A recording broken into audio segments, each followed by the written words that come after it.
సహోదరులారా, ఒక ఊర్లో ఒక కుటుంబం ఉంటుంది. ఆ కుటుంబంలో ఒకే ఒక కొడుకు ఉంటాడు. మంచి పిల్లోడే. బాగానే చదువుతాడు. చక్కని మార్కులతో పాస్ అవుతాడు. ఉద్యోగాలు అవి చూసుకుంటా ఉంటాడు. సహజంగా కుర్రోళ్ళతో తిరగటం అవన్నీ కామన్గా ఉంటుంటాయి.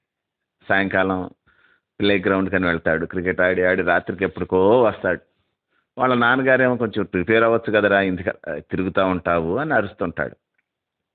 ఓ రోజు ఆయనకి చాలా కోపం వచ్చి, నీకు ఇట్లా అన్నం పెడుతున్నావు, శుభ్రంగా తిని తిరిగి వస్తున్నావు, అన్నం లేని వాళ్ళు బోడు మంది ఉన్నారు అని ఇతన్ని కొంచెం సీరియస్గా తిడతాడు. ఆ రాత్రి ఆ పిల్లోడు వాళ్ళ అమ్మ దగ్గరికి వెళ్ళి, నేను రేపటి నుంచి ఇంట్లో అన్నం తిన్నమ్మా అని చెప్పి వెళ్ళిపోతాడు బయటికి. ఇంట్లోనే ఉంటాడు. బయటికి వెళ్ళి తిరిగి వస్తూ ఉంటాడు. వాడికి అన్నం లేదు. గొడవ పడటం చుట్టుపక్కల వాళ్ళందరూ వింటారు, వాళ్ళ నాన్నగారు గట్టిగా తిట్టడం.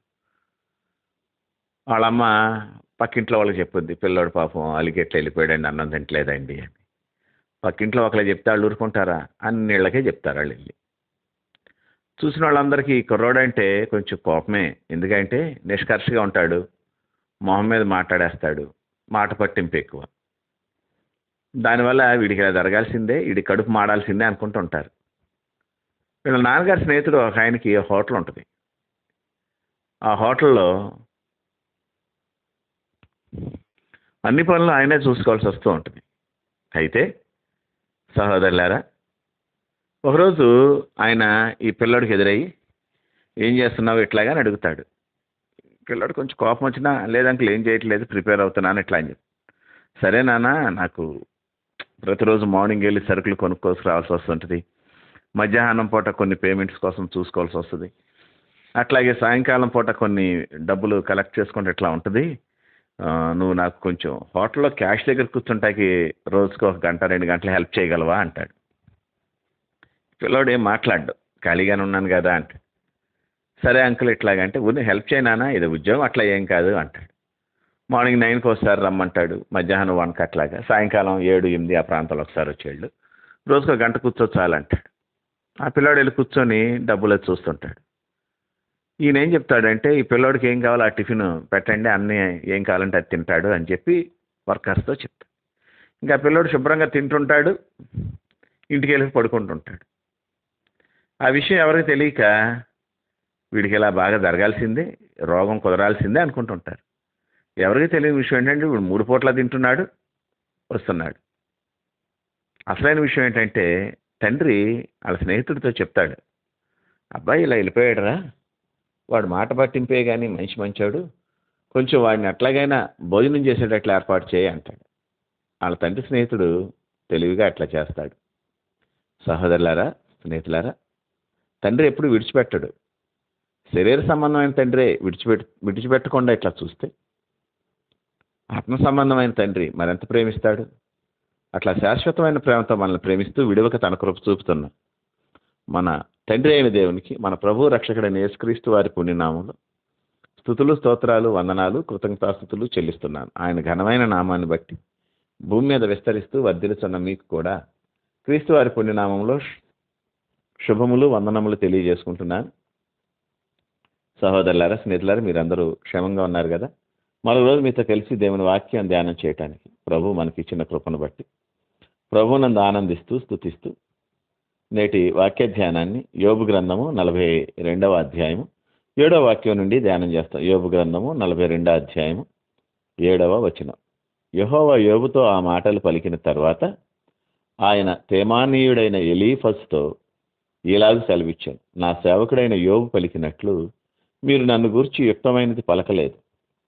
నా కోపము నీ మీదను నీ 2 స్నేహితుల మీదను మండుచున్నది.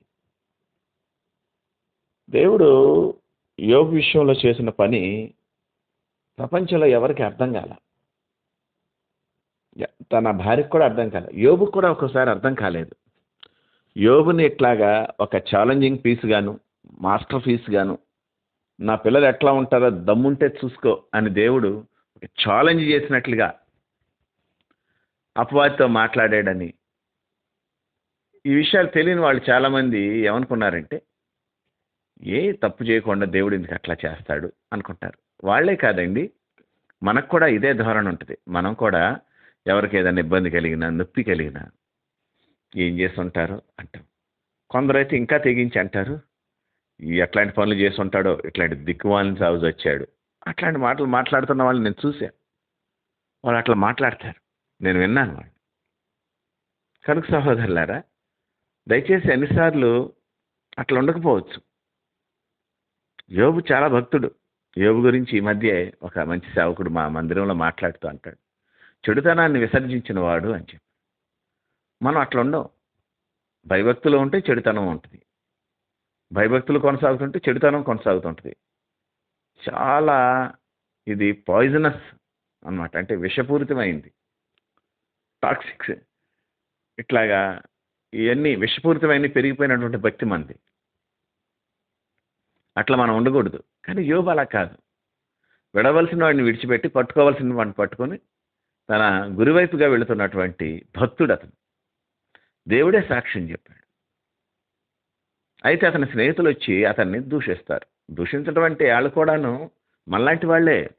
ఈవెన్ నువ్వు నేను వెళ్ళినా సరే యోబు దగ్గరికి వెళ్ళి, ఏంటి ఇతని పరిస్థితి ఎట్లే, మొత్తానికి ఎక్కడో ఏదో ఇబ్బంది పడి ఉంటాడు, ఏదో చేసుంటాడు అనే అనుకుంటాం.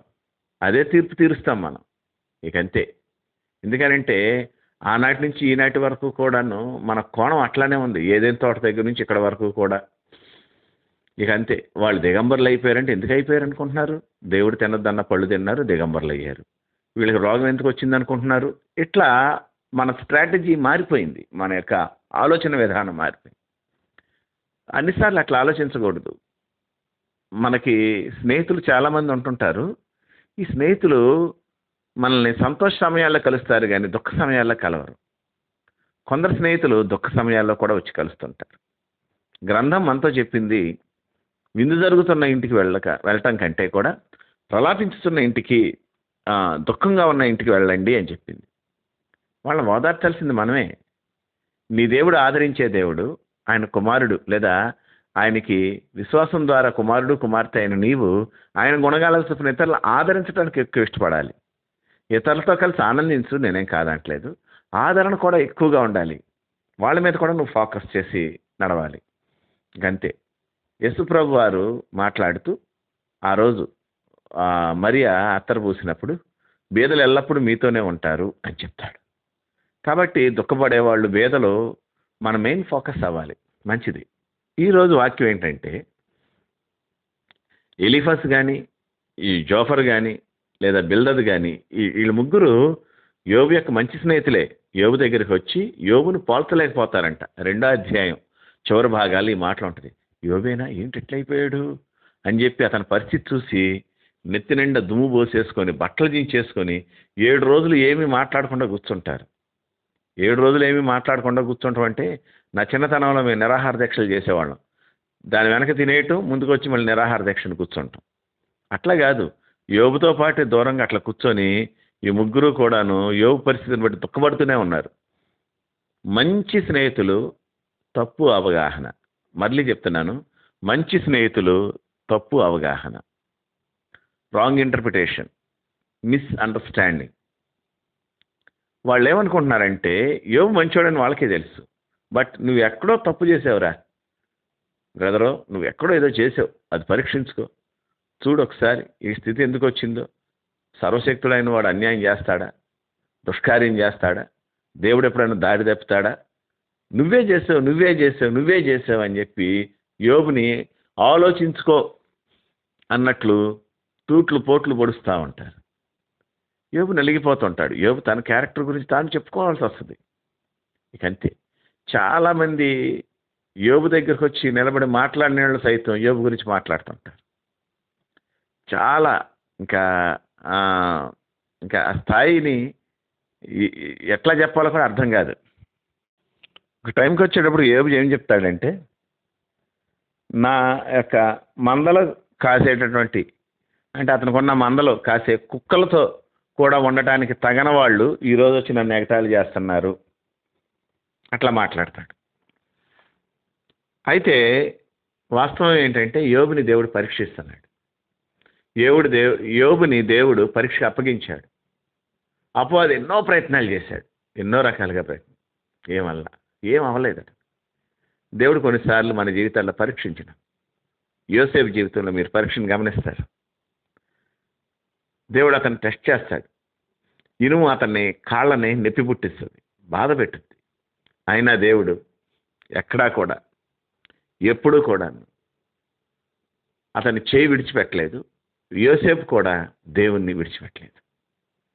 సహోదరులారా, మనము దేవునితో అట్లాగే ఉంటున్నామా? చాలాసార్లు మనం బాధపడుతున్న వాళ్ళని చూసి ఏమైందో, ఏం చేశారో అనుకుంటాం. అట్లా అనొద్దు, అట్లా చేయొద్దు. దయచేసి ఆ ఆలోచన నీకు రానివ్వద్దు. దేవుడు అట్లాంటి వాళ్ళని ఏ స్థితికి తీసుకెళ్ళబోతున్నాడో నీకేం తెలుసు, నాకేం తెలుసు? 2 రోజులు మారేటప్పటికి అతని స్థితి నీ దగ్గరికి, నీ స్థితి అతని దగ్గరికి తీసుకుని వెళ్ళగలిగినటువంటి దేవుడు మన దేవుడు. పరిస్థితులు మారుస్తాడు.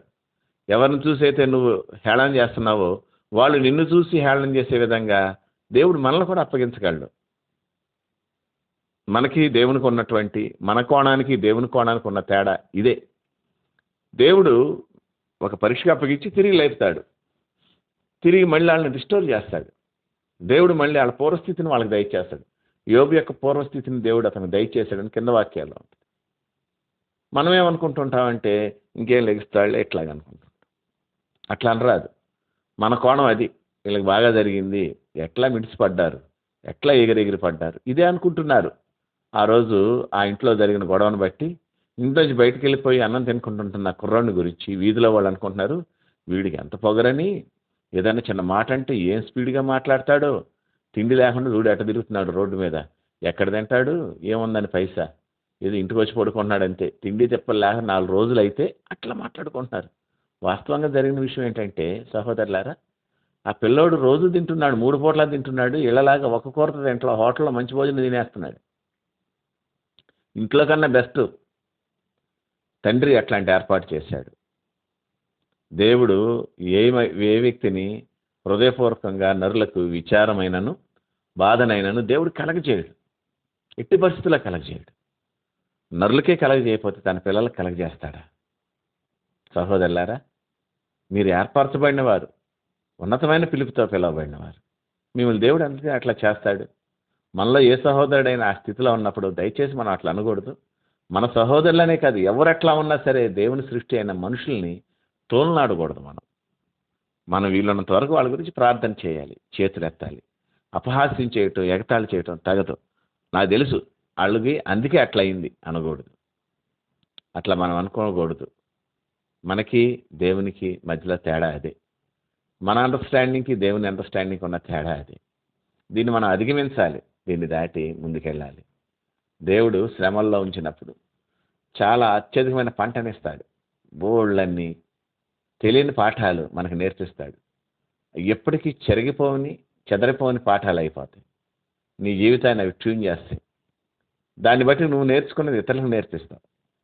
అట్లా నేర్పించి ముందుకు సాగే స్థితి దేవుడు మనందరికీ దయచేయను గాక. ప్రార్థన. మహాపరిశుద్ధుడు అయిన తండ్రి, ప్రేమ నమ్మకములు గలవాడ, నీకే వందనాలు, స్తోత్రాలు, కృతజ్ఞతాస్తుతులు చెల్లిస్తున్నాను. నీ కృపను బట్టి మా జీవితాల్లో నేటి వరకు ఇచ్చిన నెమ్మదిని బట్టి, క్షేమాన్ని బట్టి నీ స్తోత్రం. బలమైన దేవుడా, బలమైనటువంటి కార్యాలు చేస్తూ వచ్చారు. నీ నామహిమార్థం జీవించడానికి కృప చూపించారు. సమయంలో మేము ప్రార్థన చేస్తున్నాం. సహజంగా ప్రభా, మేమంతా కూడా ఎవరికైనా నొప్పి కలిగినప్పుడు కానీ, ఇబ్బంది కలిగినప్పుడు కానీ వారిని చూచి ఇలా వీళ్ళకి జరగాల్సిందే అనుకుంటాం ప్రభా. అయినా మేము అట్లా అనుకోకూడదని ఈరోజు మాతో మాట్లాడారు. ఒకవేళ మేము కూడా అదే స్థితిగతుల్లో వెళితే, ఒక్కొక్కసారి మేము అంతకన్నా దారుణమైన స్థితిలో నుంచి ఈరోజు బయటకు వచ్చాం. దీన్ని బట్టి మేము ఎదుటివాడిని దూషించకుండా, చులకనగా మాట్లాడకుండా జాగ్రత్తగా చూస్తాను కృప దయచేయి. నీ యొక్క ఆలోచన విధానాన్ని మాకు అనుగ్రహించు. నువ్వు నరులందరి మీద నాయన నీ సూర్యుడిని ఉదయింపచేసి అందరికీ వర్షాన్ని ఇస్తున్నావు. అలాంటిది మేము ఒకరిని తక్కువగా ఒకరిని ఎక్కువగా చూడటం, నీ దగ్గర నుంచి పొందుకున్న కుమారత్వానికి ఆ విలువకి సరిపడా ఉండదు కదా. నీలాగా చూడటం మాకు నేర్పించు. అట్లాంటి కనికరంతో, ప్రేమతో మమ్మల్ని నింపే దేవుడవని, అట్లా చేయటానికి నీ కుమారుడు మా రక్షకుడైన యేసుక్రీస్తుని భూమి మీద పంపేవని నమ్మి నేను స్తుతిస్తూ, ఈ కొద్ది ప్రార్థనా మనవులు మా ప్రభువును రక్షకుడైన యేసుక్రీస్తు వారి పుణ్యనామన కృతజ్ఞతాస్తుతులు చెల్లించి మీకు వేడుకుంటున్నాము తండ్రి. Amen, amen, amen.